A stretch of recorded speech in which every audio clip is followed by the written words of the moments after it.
सतगुरु, क्या आप हमें सद्भावना बनाने और बोध को संभालने के बारे में कुछ बता सकते हैं? तो सद्भावना कैसे बनाई जाए? मैं एक चोटी की कंपनी के लिए एक कार्यक्रम कर रहा था। वो वाकई दुनिया की सबसे बड़ी बहुराष्ट्रीय कंपनियों में से एक है। वहां के चोटी के 25 अधिकारी 2 दिन के कार्यक्रम में बैठे थे।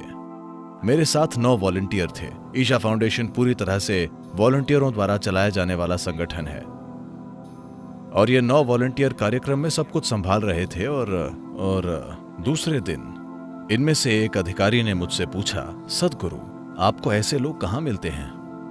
क्योंकि वे हमेशा कंपनी छोड़ने की सोचते हैं। आपको ऐसे लोग कहां से मिलते हैं? मैंने कहा, मिलते नहीं हैं, आपको उन्हें तैयार करना पड़ता है। आप उन्हें कैसे तैयार करते हैं? मैंने कहा, कुछ ऐसा कीजिए कि उन्हें आपसे प्यार हो जाए। ओह, हम ऐसा कैसे करें? I said, first you must fall in love with them. Then they say, oh, they don't pay us for that. So that's all it is. मैंने कहा, पहले आपको उनसे प्यार करना पड़ेगा। फिर वे बोले, ओह, उसके लिए हमें कंपनी पैसे नहीं देती। तो पूरी बात यही है। तो आप सद्भावना बना नहीं सकते, आपको सद्भावना बहानी होगी।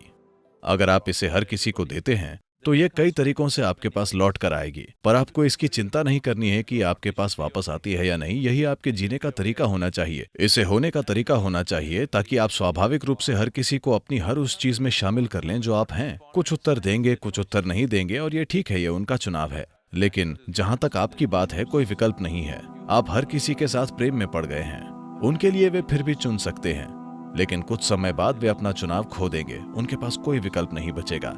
अगर आप इसी तरह बने रहते हैं तो आप कुछ समय बाद देखेंगे कि उनके पास कोई चारा नहीं है। शुरू में वे ऐसे बर्ताव करेंगे जैसे उनके पास विकल्प है, लेकिन थोड़े समय बाद उनके पास कोई विकल्प नहीं बचेगा। तो सद्भावना बनाने की कोशिश मत कीजिए। देखिए, जब मैं कहता हूं कि किसी चीज के साथ प्रेम में पड़ जाइए, तो मैं बस ये कह रहा हूं, जिसे आप प्रेम कहते हैं वो आपकी भावनाओं की एक खास सुखद स्थिति है। भावना एक बहुत शक्तिशाली चीज है। हालांकि लोग हर तरह की तार्किक बकवास करते हैं, फिर भी दुनिया इंसानी भावनाओं से संचालित है। हाँ, क्या ऐसा नहीं है? कौन चुना जाता है वो अब भी भावनाओं से संचालित होता है ना? देश में या दुनिया में कौन लोकप्रिय है, ये अब भी भावनाओं से संचालित होता है ना? जिन लोगों पर आपने कभी दृष्टि नहीं डाली है, वे ही लोग हैं जिनके साथ आप प्रेम में हैं।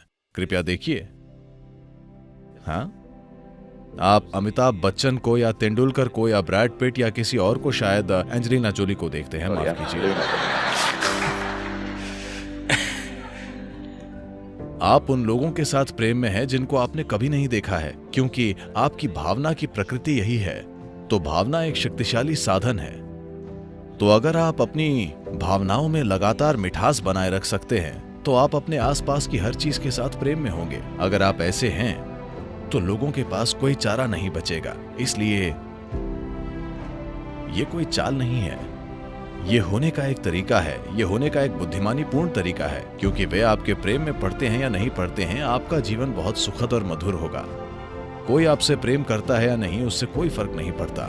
बात सिर्फ ये है कि आप प्रेम में हैं और आपका जीवन बहुत सुखद बना देता है। So goodwill, there is no trick to build goodwill. तो सद्भावना बनाने के लिए कोई चाल नहीं होती, उसे चालाकी कहते हैं। कोई तरकीब नहीं है, आप बस ऐसे बन जाइए। जो उत्तर देते हैं वो उत्तर देंगे, जो नहीं देते वो नहीं देंगे। इसमें क्या समस्या है?